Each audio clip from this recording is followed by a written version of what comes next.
Hi friends, నా videos కానీ మీకు నచ్చినట్లయితే please like and subscribe my channel. ఈరోజు నిండు నూరేళ్ల సావాసం సీరియల్లో రాథోడ్ అమరేంద్ర ఇద్దరు కలిపి వెస్ట్ బెంగాల్ వెళ్తారు మనోహరి గురించి కనుక్కోవడానికి. ఇద్దరు కలిపి మనోహరి వెళ్ళిన ఆశ్రమానికి వెళ్ళి సిస్టర్ని అడుగుతారు. మనోహరి ఇక్కడి నుంచి వచ్చిన కానించి వెళ్ళే వరకు ఏం జరిగిందో చెప్పండి సిస్టర్ అని అడుగుతారు. అప్పుడు అమరేంద్రకి సిస్టర్ చెప్తుంది, తను వస్తానన్న రోజు రాలేదు, 2 రోజుల తర్వాత వచ్చింది. ఆ తర్వాత మళ్ళీ 2 రోజుల తర్వాత ఇక్కడి నుంచి చెప్పా పెట్టకుండా వెళ్ళిపోయింది. కొన్ని రోజుల తర్వాత ఇక్కడ జరిగే సామూహిక వివాహాల దగ్గర కనిపించిందని చెప్పి ఇక్కడ పనిచేసే ఒక సిస్టర్ చెప్పారు అని చెప్పి ఫోన్లో తన పెళ్లి వీడియోని చూపిస్తుంది. మనోహరి రణ్వీర్ల పెళ్ళిది. దాన్ని చూసి అమరేంద్ర రాథోడ్ ఇద్దరు షాక్ గురవుతారు. ఏంటి అని చెప్పి తర్వాత అమరేంద్ర రాథోడ్ ఇద్దరు కలిపి బయలుదేరి అక్కడి నుంచి రణ్వీర్ దగ్గరికి వెళ్తారు.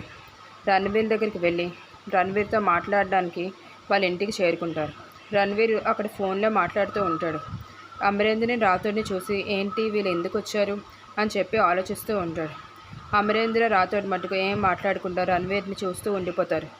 రణ్వీర్ని మనోహరి గురించి అడుగుతారు లేదో మరి చూడాలి. మరి ఇంకా రణ్వీర్కి మనోహరికి పెళ్లి జరిగిన సంగతి తెలిసింది కాబట్టి నిలదీయడానికి వెళ్ళిన అమరేంద్ర రణ్వీర్ని అడుగుతాడు, ఎందుకు మీరు మా దగ్గర నిజం దాశారు అని చెప్పి.